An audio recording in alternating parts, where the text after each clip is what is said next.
rambling and I keep distracting myself from the actual topic. So here it goes. I'm going to refilm this video, and if I want to put clips in of the other videos through me telling my PTSD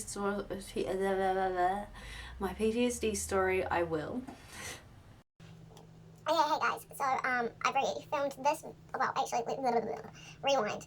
Hey guys, so I probably put a disclaimer at the start of this video, but this is my PTSD story, and if you didn't know what PTSD is, it's post-traumatic stress disorder, which tends to happen after someone has been encountered in a traumatic experience. I'm this off my phone, and mine's the mess around me. The reason why I'm filming this off my phone is I'm actually going to tell you guys and talk to you guys about my PTSD.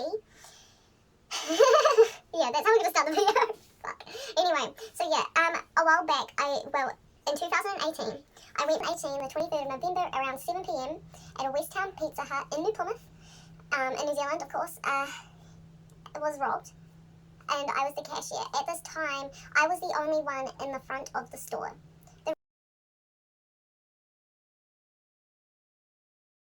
I want to be able to just talk about what happened and what has helped me through my recovery with PTSD, and what I've been doing recently to help me move through my recovery with PTSD. And it's been a difficult ride, and it's been a lot, and I don't know how to really explain how it's been, because no matter the words I use or explain, it's just no one. I've come to the realization that's just how things are.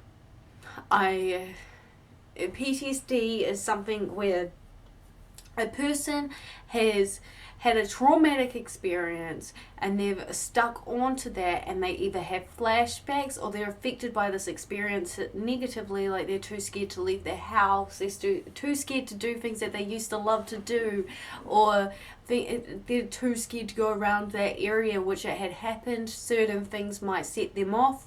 It's all these things that you have to be aware of when you have PTSD. Like when I first got it, I was too scared to leave the house. I was too scared to even go out to work. I was too scared. It felt like it had ruined my life. And it's hard to say that, and it's hard to feel like that, because now I feel like I'm slowly developing, and I'm becoming better, and I'm becoming more confident, I'm becoming stronger and all of that, and I feel better.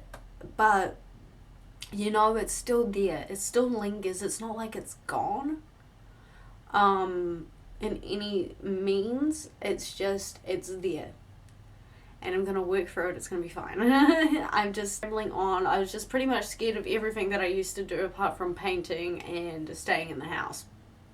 So one big thing was for me was I struggled to even go into pizza places after it had happened, even though it wasn't Pizza Hut. I would be going to like Domino's, or if I went to House, or if I went to anywhere else, it didn't matter, because it was still a pizza place. I still associated that specific fast food place with what had happened. So yeah, but I've gotten better, and I can walk into other fast food pizza places now. I just can't walk into Pizza Hut, because I do get angsty. Like, I can do it, but I can't stay in there for a very long time. Like, yeah. But I don't order pizza that often anyway, so it's not like I'm at fast food places often. I mean, get into the story. I'm rambling off again, and I'm trying my best not to, but that seems to be what I do, and all I do anyway. My back really hurts against this. Where's my pillow? There it is. There we go, that's better. Okay, so let's begin. I guess with how it started, I was by the cashier, I was doing labels, and now I'll explain to you guys how the position of the store was. And the reason for that is because it's important, because I feel like this is part of the reason why it had affected me so much. And I want you guys to know that after this had happened, I felt very shameful, and I just felt I don't know, I just felt shameful, and I felt like it was my fault and all of that when it wasn't, and it was just, anyway. So let's say I'm this bottle. Use the bottle for example. By the way, hashtag selfless promo.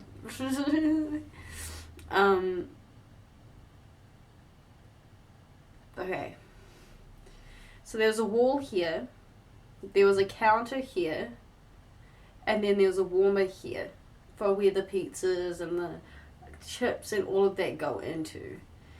Okay, so just keep that in mind. I'm literally in a place where if something was to go here, I would be stuck. There would be no way for me to move out of that area. Keep that in mind.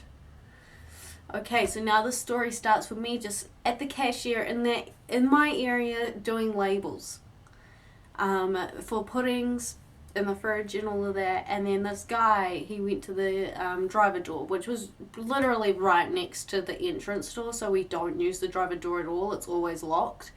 So he was trying to open it, like really, like, you know what I mean, like kind of thing. Like, he didn't realize that there was a door around next to it, as if he wasn't from this area.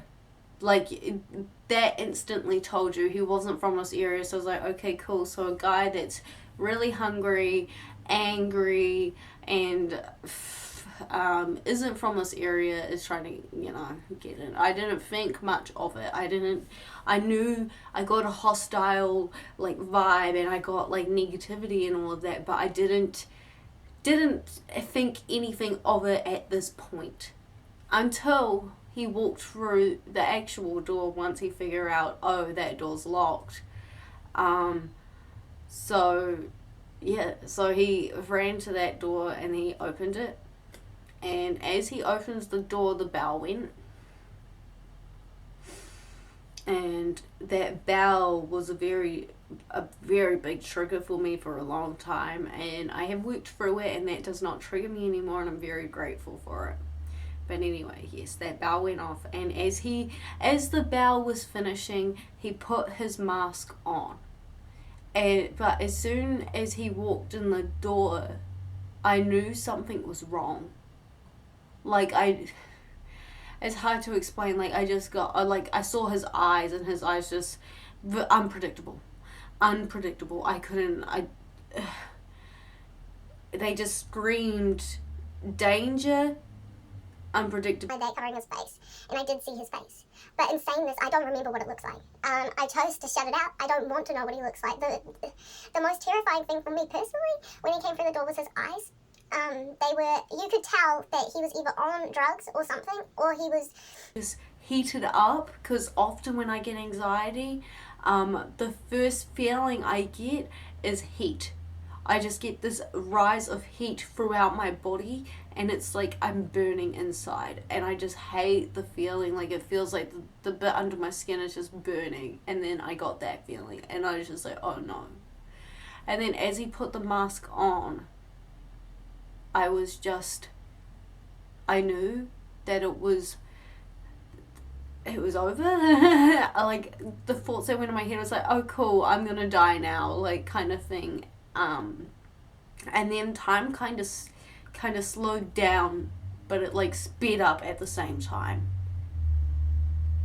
And that's so hard for me to explain, and it's so hard for me to understand or try and like, it's just so hard to explain, because when time slows, normally when people go through, like, a car crash or something, they talk about time slowing down and that they can see everything just going slow motion.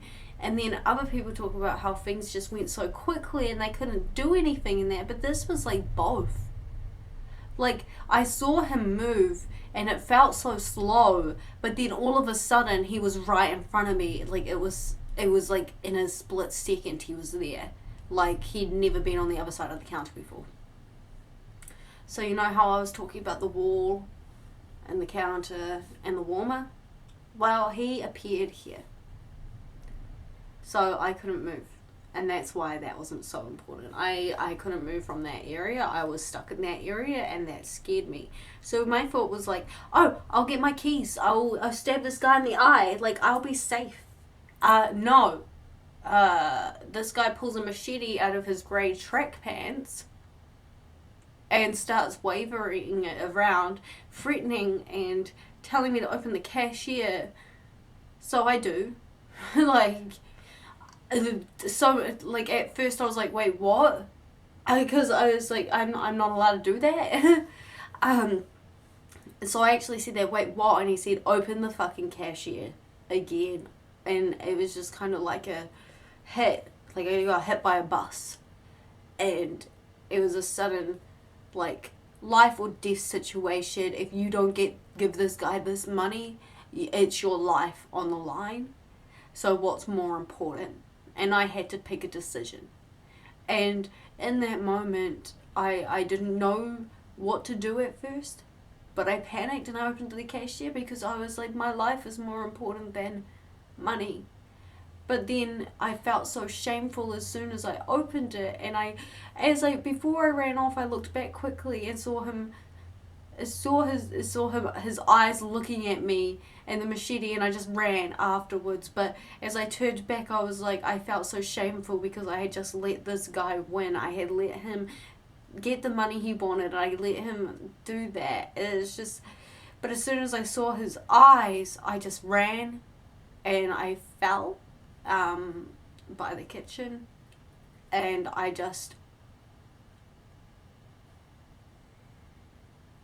when I fell, the feeling I felt was so unreal, and it's so hard for me to explain. But it was like this sudden feeling of dread, but I had never felt it before. I've been in so many situations where I felt like my life was in danger, but I had never really thought about it or had if second thing crossed my mind or anything, because they're just little things, you know. But like, if I'm crossing the road and I nearly got hit by a car or something, like, because I was a stupid teenager or something like that, they're things that happened, yes, but they're not things that were traumatic and I second guessed or a second thought. But when I fell, it felt like that moment that I just used to save my life was taken from me, and that I was going to go die anyway, kind of thing. But I got up in time and I ran to the bathroom and I slammed the door and I locked it. And as I locked it, I felt relief, but I felt shame, and I felt scared, because I just want you guys to know I was the only one in the front. First off, I forgot to mention that I was the only cashier in the front, because the rest of the guys were the ones making the pizza and dealing with the stuff in the back. When this guy walked in, I don't know what they were doing, but when I ran to the back, they were in like a huddle, and then as soon as they saw me run, they ran back out. So that's kind of what happened with that. And then once I got into the bathroom, I locked myself, I fell to the ground, and I started just bawling my eyes. And then I called Quinn, which was the worst mistake ever, because this day that I felt really sick this day, and I actually called to get off work like 3 hours earlier in the day, and they said that they were short staffed and they needed me to come in anyway. So I decided to come in because, well, they needed me to come in, so I did. But earlier I felt so nauseous, lightheaded, and I just felt really sick, and the last thing I wanted to do was work, because I just wanted to lie in bed and feel better. It's because I couldn't really do much that day. I just felt so ill. So when I called Quinn, he thought that I was just sick.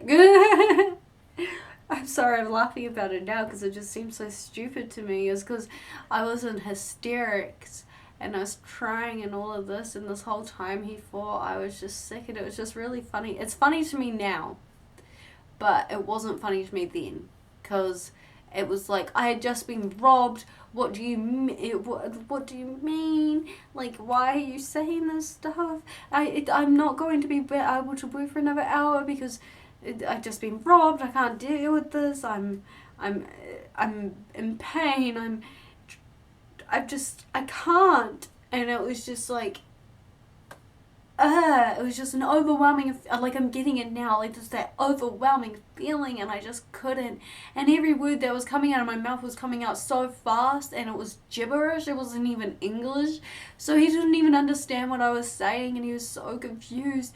And then finally he understood words that I said that was like that I was robbed, and he was just like, who robs a fucking Pizza Hut? And I just didn't need that right now. Like, I didn't need any jokes. I needed comfort. I needed someone to hold me, and I needed someone to tell me I was going to be safe and I was going to be okay. And that this wasn't going to affect me in any way mentally, because I had just gone through so much, and I've just fixed myself, I felt, which I'll get into soon. So then after calling Quinn and after having that awful conversation, and that I hung up, and I was mad with him, and I was upset with him, and I was mad at myself, and I was upset with myself, and I had all these emotions, and I was so angry at him because he didn't understand what was going on, and that I felt like he had to know what was going on, and I didn't understand why he didn't understand what was going on, and it's because he couldn't understand what the fuck I was saying. I was speaking so fast, and like the fucking crazy woman. Of course he didn't know what I was saying. So I just hung up after. It's okay. I know. I'm not angry at him now because of it, because it's not his fault. It's not my fault. It's not any of our faults. It's the guy who chose to do that. It is his fault. So eventually, 2 co-workers of mine come and knock on the door and try and calm me down and get me out of the bathroom. I did not want to leave the bathroom. That was my safe place. And just so you guys know, this is very weird, but since habits, trauma is a big thing. Okay? I just want to say that.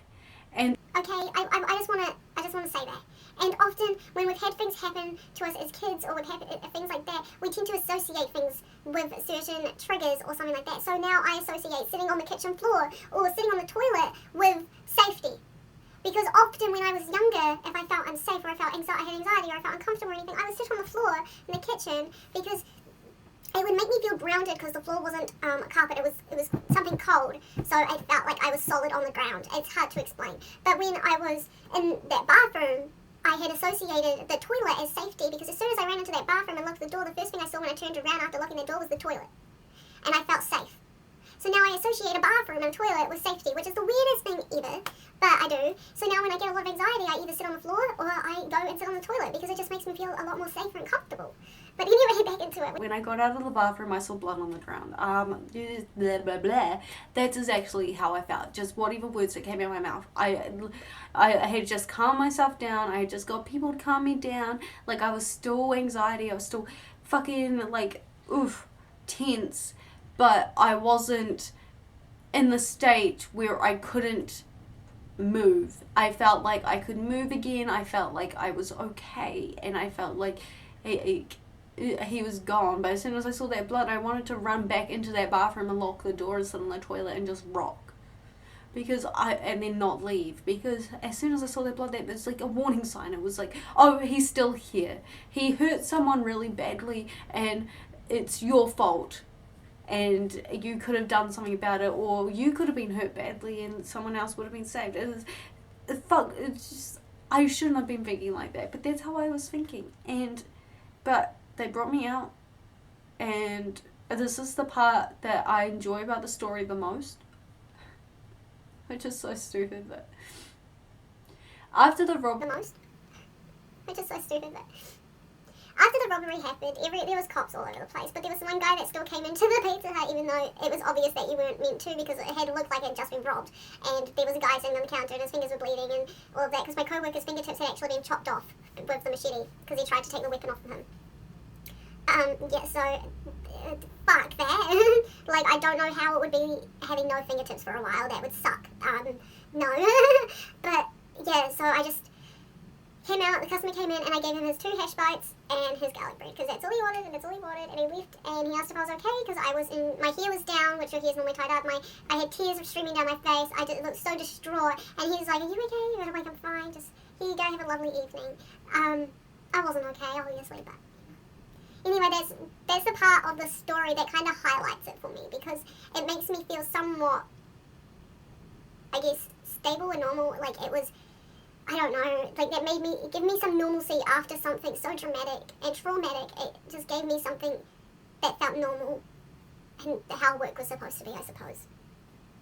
After that, I got questioned. It's the last thing I fucking wanted, guys. I did not want to be questioned by the police. I understand why they needed to be questioned because... Fucking wanted, guys. I did not want to be questioned by the police. I understand why they needed to be questioned because they needed to find the guy and they needed to know what actually happened. And I'm the only one that saw his face, which is another thing. But the thing is, I don't remember his face,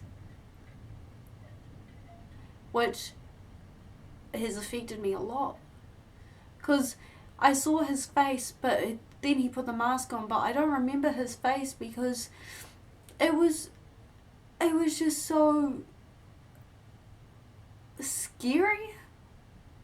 And that's weird for me to say because I've never been scared of someone's face before, but like when I saw his face and then his eyes, it was just so unpredictable and I didn't know what he was going to do, and it just striked me. And it was just like it just sucked, you know.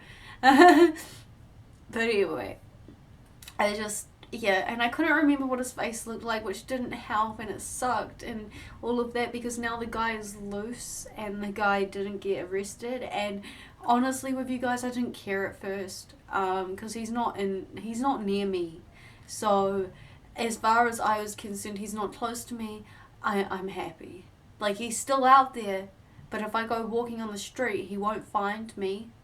Like, there'll be other people out there like him, but at least he won't find me. That's kind of what was going through my head when that happened. But then I got told 2 more times, and then after that, it was kind of like it felt like a punch in the face. Like, this guy had done something to me and got nothing, and nothing came from it. And it's... It just hurts, you know. But anyway, I'm sorry, I'm feeling a lot of pain up here in my neck because when I tend to talk about this, I get a lot of tension within this part of my neck, and I get a lot of tension within my shoulders, and it just really hurts. So I just tried to make myself aware of the feelings in my body to distract my thoughts for now, just so I can get back into talking about it. Okay.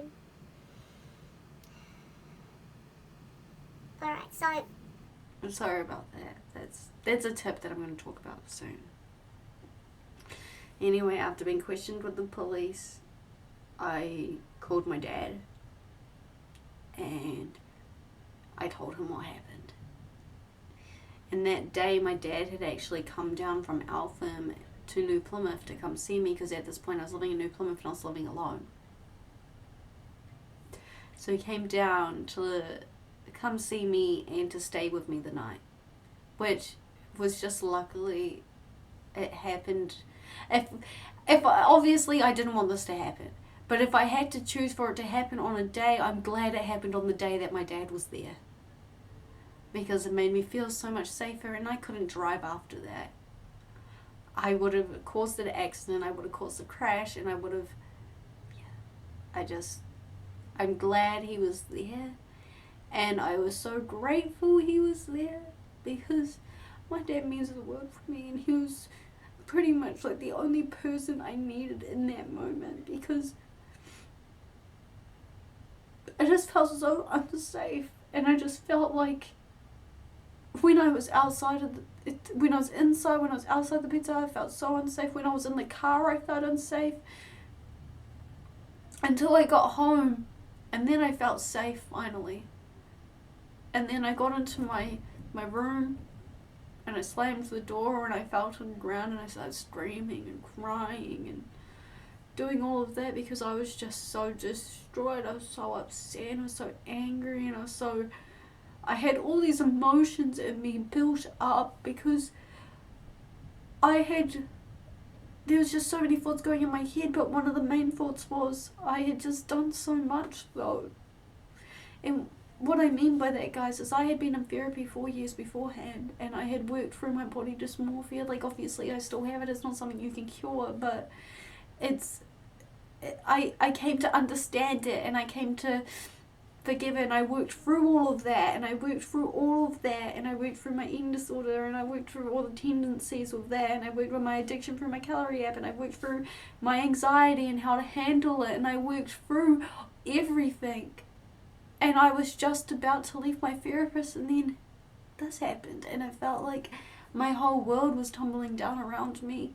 And if that one person, for his own selfish reasons, decided that he'd rather steal than work for what he wants or what his life had caused him. And it just hurt a lot in that moment. After that, Quinn came and he brought me some Ben & Jerry's dairy-free 7-layer coconut ice cream because it's one of my favorites.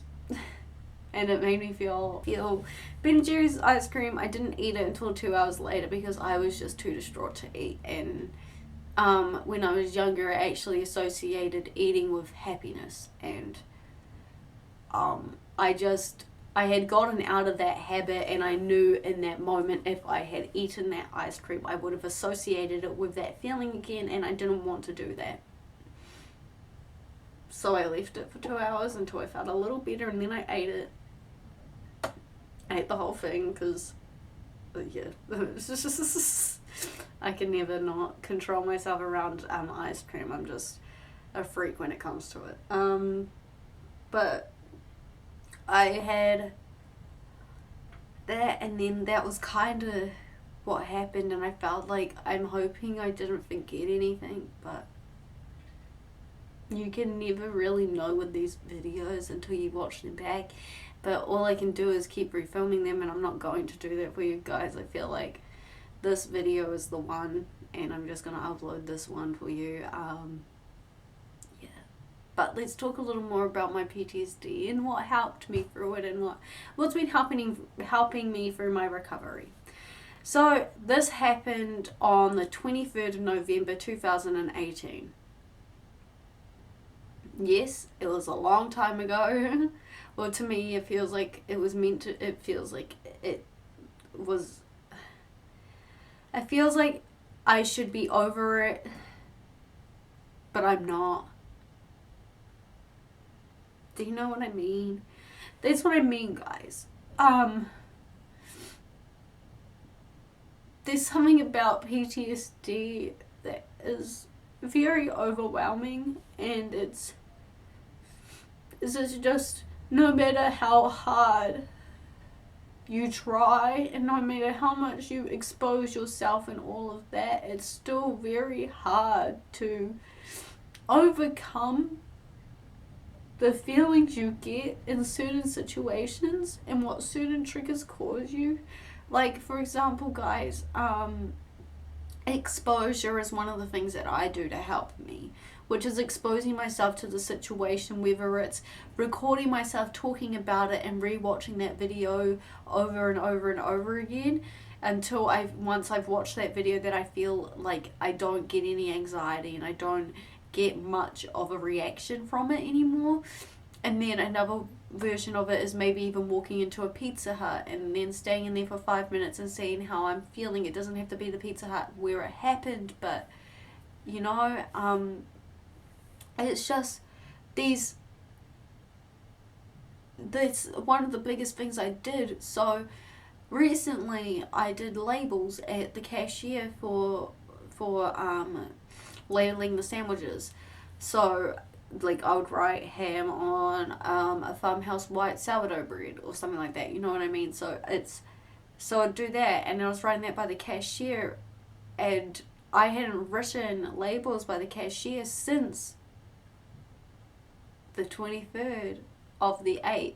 I mean, the 23rd of November in 2018. So when I did it, I had a flashback. I wrote 2 labels, then I looked up and he wasn't there, but now often when I get flashbacks, it's not him, it's just a black figure. And I think the reasoning why is because now I am aware that this can be anyone. It's not just him. But it's like another thing is it's just a big thing for me, which was really hard for me to get over, was his eyes. Because every time I would close my eyes and I'd go to sleep, I'd just see them. And like there was a time when I want to talk to you guys about this. It's kind of weird. Is when I first started watching Attack on Titan, because the Titans eat humans just for the hell of it. When I first watched it, the first episode made me pull my eyes out, and the reason why is because all those people that got eaten by the Titans were so helpless and they couldn't do anything, and they were so small and puny, and they were, and they were innocent, and that's how I felt. I felt vulnerable, I felt puny and tiny, like I was so easy to squash and just discard. I felt like I couldn't do anything, and that he could do everything, and it was just, I just felt so puny, and I hate that, and I hate that when I watched the show that I associated that feeling to how the people, even though it's an animated fucking show, I still associate. It's interesting to me how much things that I associate with these feelings that I felt then to things that happen now, but I'm working through them, and I want to help people with their PTSD. Well, not help them, but like, I just want this video to, I don't know, see if it helps others, or even just get my story out there so other people know that they're not alone, and that this is normal to feel like this, and it's normal to have these fears. But and if you want to work through them, you've got to work through them, or else you're just going to be scared. So those are the 3. So we talked about the 3 main things that helped me. Was the texture, muscle-mind connection, breathing, and then another one was exposure. Another one which helps me is writing. Often I find writing down in my journal over things that tend to overcome or overtake what had happened to me, and replace it with the good positive things that have come from it.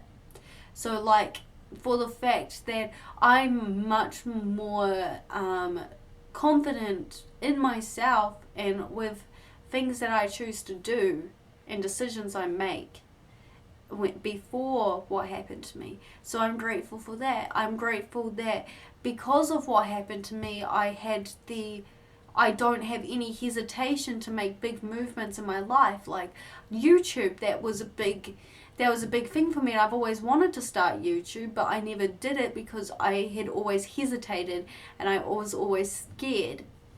And then I joined Arbonne, which would be another thing. I had seen so many things and opportunities like that, but beforehand I had avoided them all, and I didn't want to do them. And the reasoning why is because I felt like it wouldn't work, and I felt like I was hesitating because my dreams just felt so impossible. You know what I mean? And I felt like, yeah, it's amazing. Because of what happened to me, I know that at any minute, my life or anyone else's life that I love can be taken from me. So why would I want to spend that time scared? Why would I want to spend that time fearing what I could have done with my life? Do you know what I mean? Like, I want to be able to travel the world in that. I don't want to be scared and stuck in my house because I'm too afraid to leave and make my dreams true because of what happened to me. I want to conquer my dreams and overcome what happened to me at the same time, well, because they both help each other. It's just, it's hard for me to explain that. That I'm grateful for this because it sounds so silly and it sounds so stupid, but why would I want to see the bad outcomes of this if there's good ones? Like, I'm more confident, I'm more outgoing, I'm developing myself daily towards what I want and my success in life. I'm doing things I find that I never really did. Like, even though I worked out, I found I didn't work out daily, and then when it would come to working out, sometimes I would be like, I don't really feel like it, like, blah, blah, blah, blah, just making excuses, where now I don't, I just do it because it makes me feel good. It doesn't matter if it takes time out of my day. It doesn't matter if I don't feel like doing it. It makes me feel good. It makes my body feel good. It's something that brings me to reality. It brings me away from my thoughts, and that these little things are progress, even if they're small. Like me doing yoga every day, that's progress, because it's me taking the time out of the day to notice that my body is tense, so I've decided to stretch it out and let it relax and feel good. It's these small things that matter so much and so dramatically, and it's part of the reason why I wanted to join Arbonne, and it's part of the reason why I wanted to do YouTube as well, is because even though I've gone through something so traumatic, I want to show people that you can still do anything even when something like this has happened. And even though after it happened I felt like I didn't have the right to be upset and I didn't have the right to feel the way I do, but I do, and everyone does. Even if it's the smallest traumatic thing, if it was emotional abuse, you still have the right to be affected by it, because it was still trauma. And I just wanted to get my story out there, and I feel like I'm just rambling now because I'm in the state of mind where I've opened up, so I feel vulnerable, so I'm just keep talking and talking and talking, because that's what I do when I feel vulnerable. I ramble a lot. I also do it when I feel comfortable, so tomato, So now that I've opened up and I'm about to put this online, it scares me a lot. And that's why I just keep talking about it. And that's why I haven't stopped recording, because it's the thought of putting this online scares me so much, because what if he sees it, or what if someone else sees it and they just think it's so stupid, and they agree that I'm overreacting over something small, you know what I mean? It's like, I don't know the reactions to this video, and I don't know if it's going to help anyone, and I don't know, it's just, I need to just do it. And that's all that matters, is instead of thinking of all the worries and what I don't know and all of that, just do it. And that's what I'm going to go do. I'm going to go edit this, I'm going to make it for you guys, I'm going to upload it straight away as I edit it, because let's just get this out there for you guys, eh? And now, before I leave, I wanted to say thank you for everyone who stuck out through my PTSD story. And thank you for everyone who's curious about my recovery or wants to see my recovery. Just let me know down in the comments if you would like to see a video of things I do to help my recovery, like my morning routine, for example. That's a big step. Like, once I started doing that, I felt so much better within myself, and I felt like I was actually moving forward, instead of when I would like stay in bed and just hit snooze on my phone all the time. And then once I would get out of bed, I'd be so confuzzled and I'd be so confused and I'd be so angry and I'd be so stressed out, because what I had done is I had stressed my mind out by pressing that snooze button and restarting my day constantly, when I shouldn't have been doing that. I should have just gotten up my day and started it, you know. Anyway, I'm going to leave a link of a video at the end of this video, which will be somewhere around here, which really helped me figure out my figure out my morning routine, and do something good and positive for me. And even though, yes, I have PTSD, and sometimes doing this morning doesn't help me because it's so hard to get out of that funk sometimes, especially with these negative thoughts, as it is something that is not really easily overcome. I still do it because it's something that's, you don't notice how much there is to be grateful in your life, and you don't know how much little words and sentences can help motivate you and push you towards your goals and help overcome things. Yes, I don't believe that I can overcome my PTSD, but I believe that I can get to that point that it won't affect my life anymore.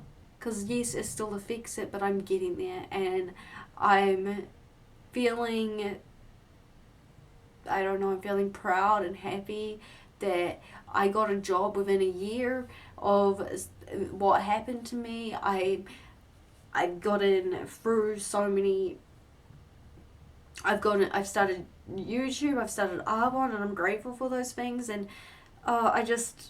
I'm rambling too much, and I love you guys so much, and I love you all, and especially everyone who stuck it out through this video and watched this video, because hell, guys, it's a long ass video. I completely understand if you didn't, because I would have, but you know, some people don't have that.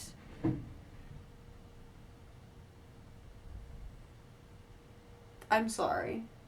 My dog was doing something outside, and I'm just a little confused. Sorry. Anyway, I'm going to leave because this video has gone on for too long, and my body is tense, so I've decided to stretch it out and let it relax and feel good.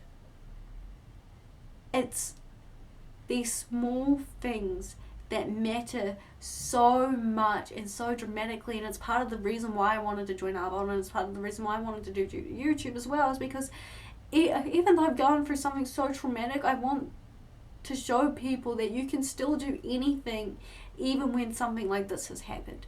And even though after it happened I felt like I didn't have the right to be upset and I didn't have the right to feel the way I do, but I do, and everyone does. Even if it's the smallest traumatic thing, if it was emotional abuse, you still have the right to be affected by it, because it was still trauma. And I just wanted to get my story out there, and I feel like I'm just rambling now because I'm in the state of mind where I've opened up, so I feel vulnerable, so I just keep talking and talking and talking, because that's what I do when I feel vulnerable. I ramble a lot. I also do it when I feel comfortable, so tomato, you know. So now that I've opened up and I'm about to put this online, it scares me a lot, and that's why I just keep talking about it, and that's why I haven't stopped recording, because it's the thought of putting this online scares me so much, because what if he sees it, or what if someone else sees it and they just think it's so stupid, and they agree that I'm overreacting over something small, you know what I mean? It's like, I don't know the reactions to this video, and I don't know if it's going to help anyone, and I don't know, it's just, I need to just do it. And that's all that matters, is instead of thinking of all the worries and what I don't know and all of that, just do it. And that's what I'm going to go do. I'm going to go edit this, I'm going to make it for you guys, I'm going to upload it straight away as I edit it, because let's just get this out there for you guys, eh? Well, and if you liked this video, give it a thumbs up. If you didn't, give it a thumbs down too. That's alright. I completely understand it's a free world after all, and you can do you, boo. And, well, hit that subscribe button if you liked this video, and if you would love to see more content from me.